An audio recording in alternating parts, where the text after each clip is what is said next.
Olá, eu me chamo Silvânia Azevedo e a gente vai falar nesse vídeo sobre complexidades no século XXI.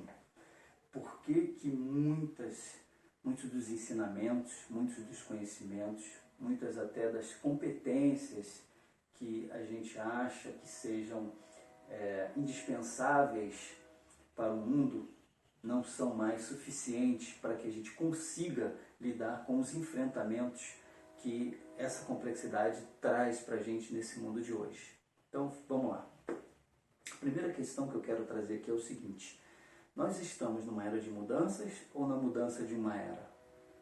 Quando a gente olha para as transformações e para como o mundo funciona hoje, para um mundo pós-globalizado, a gente percebe que existe muita diferença entre décadas atrás e o mundo e como ele está constituído hoje.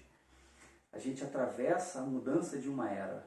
A gente tem a quarta revolução industrial, a gente tem a internet das coisas, a gente tem um mundo numa velocidade incrível, como nunca antes vista, um volume de dados e informações que uma pessoa há 70 anos atrás levaria a vida inteira para receber a mesma quantidade de informações que nós recebemos em menos de um ano, talvez em 6 meses, diante de tanta informação que chega para nós.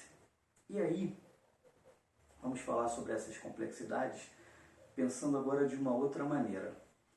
Quando a gente olha para o mundo como ele está constituído hoje, a maioria dos conselhos que as pessoas ouvem e recebem por aí é: cara, você tem que pensar fora da caixa. Beleza, a gente pode pensar fora da caixa, deve pensar fora da caixa. Mas isso é suficiente? Não. Pensar fora da caixa quer dizer que a gente tem que excluir tudo que ficou para trás, tudo que está no passado? Também não. É lógico que o pensamento cartesiano ainda funciona, porque a gente precisa da racionalidade, a gente precisa, de alguma forma, é lógico, das hard sciences, a gente precisa olhar, ter um mundo pragmático, entender de números, fazer essas coisas. Mas, ao mesmo tempo, as soft sciences também têm que aparecer, porque a gente precisa ter um olhar para o humano, para o lado emocional, afetivo, para o desenvolvimento da questão humana em si, porque isso caminha junto. Quando a gente fala, por exemplo, que uma pessoa está pensando fora da caixa, a gente está falando de um pensamento associativo, não um pensamento lógico-racional.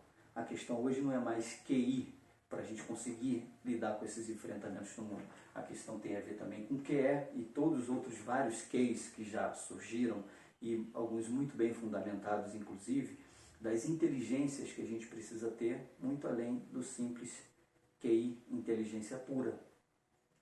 Uma das questões que a gente pode falar aqui, inclusive, nesse sentido, é que o Fórum Econômico Mundial classificou, poderíamos colocar assim, as competências mais essenciais no século XXI, que eles chamaram de competências críticas no século XXI.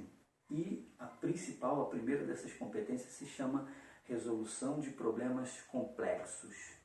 E aí tem uma frase muito bacana de H.L. Mencken, que é um pensador americano, que diz o seguinte: para todo problema complexo existe sempre uma solução simples e completamente equivocada. Porque não se resolvem problemas complexos com soluções simples. Einstein também dizia que quando nós estamos para resolver um determinado problema, nós não podemos estar no mesmo nível em que estávamos quando esse problema foi criado, porque nós vamos precisar pensar novas soluções e ir além daquilo que resolva aquela problemática daquele momento em que a gente estava. Isso quer dizer que nós precisamos avançar na questão do desenvolvimento das nossas competências. Isso quer dizer que a gente precisa ter um novo olhar para esse mundo e um pensamento diferenciado em relação ao que está colocado nesse mundo. Exemplo: nós fomos criados e levados a pensar sempre em pares binários. O pensamento newtoniano, por exemplo, de previsibilidade, foi aquilo que as nossas gerações passadas viveram. Os nossos avós recomendavam, por exemplo, que a gente fizesse um concurso público para que tivéssemos estabilidade. E a gente vê o Estado e o mundo como está hoje e a instabilidade que existe. Nós vivemos num mundo volátil, num mundo incerto, complexo e ambíguo, onde N situações convergem e não mais como era antigamente, para um determinado efeito. No pensamento cartesiano, a gente tinha causa e efeito com muita propriedade e existia a questão da previsibilidade. Isso ainda existe para um cálculo lógico matemático, mas para os acontecimentos da vida, isso não é mais dessa maneira. A gente tem um pensamento também muito interessante de um cara chamado David Bohm. E David Bohm disse o seguinte, que hoje existe a doença do pensamento, uma ansiedade crônica e ampla das pessoas quererem tudo de forma imediata, elas são imediatistas demais, e também simplismos para as complexidades da vida. Casamento, criação de filhos, gestão de um negócio, nada disso é simples, e mesmo assim muitos prometem soluções, fórmulas mágicas, siga 10 passos, 7 hábitos, tantos isso, tantos aquilo, que vão resolver os nossos problemas e nem sempre resolvem.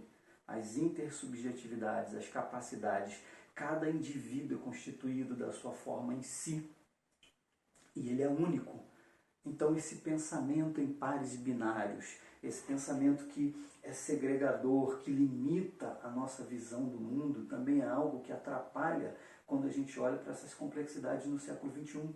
Por exemplo, nós fomos criados, ensinados a pensar sempre nos extremos. Se você olhar para a situação do país, por exemplo, ou a pessoa é de direita ou é de esquerda, senão você é isentão. Você não tomou partido, não tomou lado. Preto ou branco, 880, tudo ou nada, isso ou aquilo. Não existe ou não foi colocado para nós a possibilidade de um pensamento não segregador, mas de um pensamento que agregue, que seja inclusivo, que nós passemos a pensar isso e aquilo. Como é que funcionaria? Transversalidade de conceitos, transdisciplinaridade são exigências do século XXI para que a gente consiga lidar com os enfrentamentos que a mudança e todas as transformações do mundo trazem para nós hoje. Daí, por exemplo, vamos tentar entender isso por meio de um diálogo, se tivéssemos aqui a suposição de duas pessoas olhando um número no chão, na sua frente, e eu fosse uma dessas pessoas, estou olhando daqui, estou vendo o número 6, mas quem está de lá está vendo o número 9. Aí a gente pergunta, é 6 ou 9? Eu vou dizer que é 6, ela vai dizer que é 9. E tem uma questão muito interessante, esse é um conceito de Leonardo Boff, que ele coloca o seguinte, todo ponto de vista é a vista de um ponto. E a gente complementa e pode dizer o seguinte, todo ponto de vista é a vista de um ponto e todo ponto de vista tem um ponto de cegueira. Então, antes de afirmar que isso é 6 e a pessoa afirmar que é 9, a gente deveria perguntar o que de fato você está vendo daí que eu consiga também entender a forma, a maneira como você está enxergando, o que você vê daí e o que eu vejo daqui. Então, esse pensamento de pares binários, de isso ou aquilo, não permite que a gente pense isso e aquilo. A empatia, a possibilidade de se colocar nesse sentido de entender o que o outro está vendo, perceber o que o outro está vendo. E, sobretudo, como estou dizendo aqui, desses enfrentamentos, dessas dificuldades no século XXI, a questão que reside nisso tudo também é o seguinte, o mundo é novo e ele muda rápida e constantemente. Então, por mais que a gente saiba que tem essa necessidade das hard sciences e elas precisam se unir às soft sciences, a gente precisa de uma coisa chamada lifelong learning, que é o aprendizado ao longo da vida. Há alguns anos atrás, o conhecimento, a linha de durabilidade, poderíamos dizer assim, a validade que um conhecimento tinha, poderia ser algo em torno de 5 anos, mas dependendo da área onde esse conhecimento é aplicado, onde ele seja aplicado, é muito menor. O conhecimento hoje muda, aquilo que a gente precisa hoje muda muito rapidamente. Em outras palavras, o que eu quero dizer é que nós não podemos enfrentar o novo com as velhas competências que um dia deram certo e foram adequadas ao passado. Lembrando, eu não posso jogar fora o passado, não posso esquecer o passado, é o que me constituiu no ser e naquilo que eu sou hoje, na pessoa e no profissional que eu sou hoje. Mas ao olhar para o passado e entender que o mundo está na mudança de uma era e que nós precisamos de novas competências, de novos entendimentos, de um pensamento agregador para solucionar as questões do mundo, para seguir e entender a resolução do Fórum Econômico Mundial, que diz que uma das principais competências, ou a competência mais crítica do século XXI, é a resolução de problemas complexos, e isso traz no seu bojo também uma série de outras questões, por exemplo, em relação à negociação e etc., eu preciso rever muitos desses conceitos, aplicar muito desse entendimento, fazer com que o velho e o novo conversem entre si, a tradição e a inovação estejam juntas. Preciso pensar dentro e fora da caixa, preciso trazer não só os conceitos da base que constituiu aquilo que o mundo é hoje, mas também aquilo que possa trazer algo novo, um novo pensamento, um novo olhar. E isso é parte das exigências que a complexidade traz para a gente no mundo hoje. Então, a gente precisa de uma visão dialógica, que agregue, que integre os valores e não simplesmente que segregue, que separe e que coloque as perspectivas que nós temos na vida nos extremos. Bom, era esse recado que eu queria trazer nesse vídeo hoje e até o nosso próximo encontro.